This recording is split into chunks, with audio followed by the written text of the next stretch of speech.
Commander Marcus Chen adjusted his environmental suit's oxygen recycler and checked his plasma rifle's charge indicator one final time. The crimson wasteland of Kepler 4482c stretched endlessly before him, its twin suns casting eerie shadows between the jagged rock formations. 3 days into his solo reconnaissance mission, he'd expected to encounter hostile terrain, toxic atmosphere, and perhaps some indigenous wildlife. What he hadn't expected was to become the center of attention for the galaxy's most feared apex, predators. The Vorthak had been following him for the past 6 hours.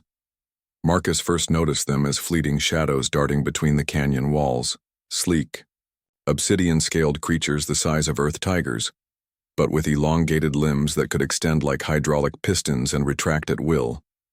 Their heads bore a crown of sensory spines that constantly twitched and adjusted, sampling the air for chemical traces.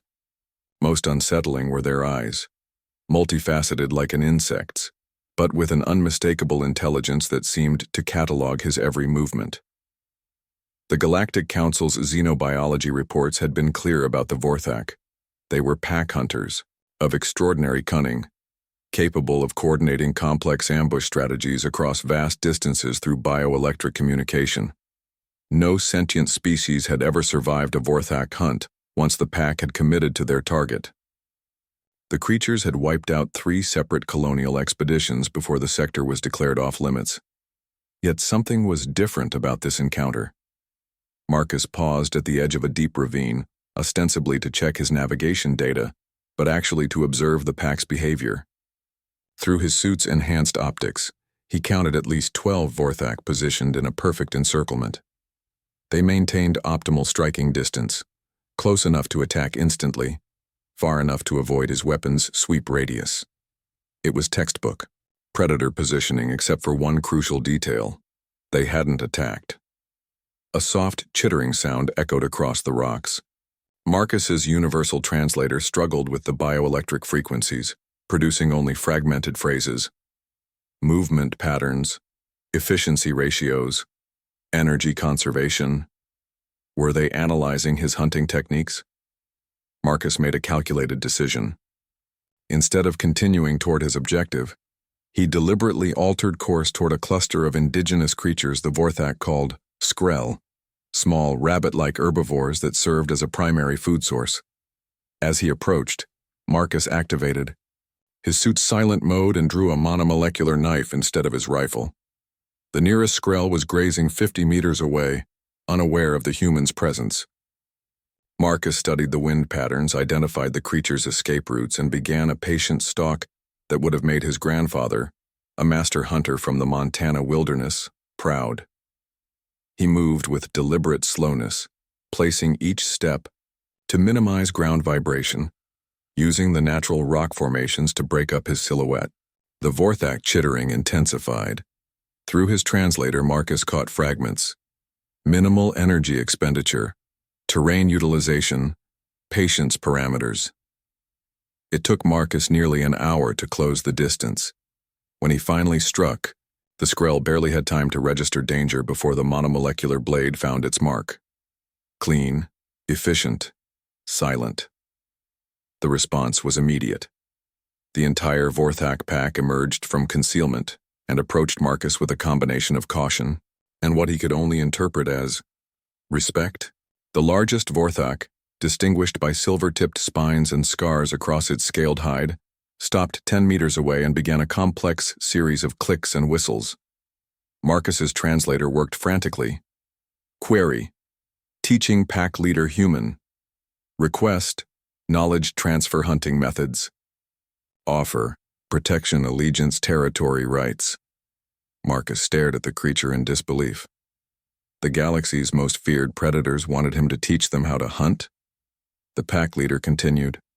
Observation conclusion: human hunting efficiency exceeds Vorthak traditional methods by 34.7%. Energy expenditure ratio optimal. Stealth parameters superior. Request formal. Accept teaching role with Vorthak pack unity. Over the following hours, through a combination of demonstration, broken translation, and primitive gestures, Marcus began to understand the situation. The Vorthak were indeed apex predators, but their hunting methods relied primarily on overwhelming speed and numbers. They had never developed the patience-based stalking techniques that humans had refined over millions of years of persistence hunting. Marcus found himself in the surreal position of conducting a wilderness survival class for a pack of alien killing machines. He demonstrated tracking techniques, showing them how to read subtle signs in disturbed soil and bent vegetation. He taught them about wind patterns and scent masking, using local minerals to neutralize their natural odor. Most importantly, he showed them the art of patience, how waiting for the perfect moment could yield better results than a hasty attack. The Vorthak proved to be remarkably quick learners.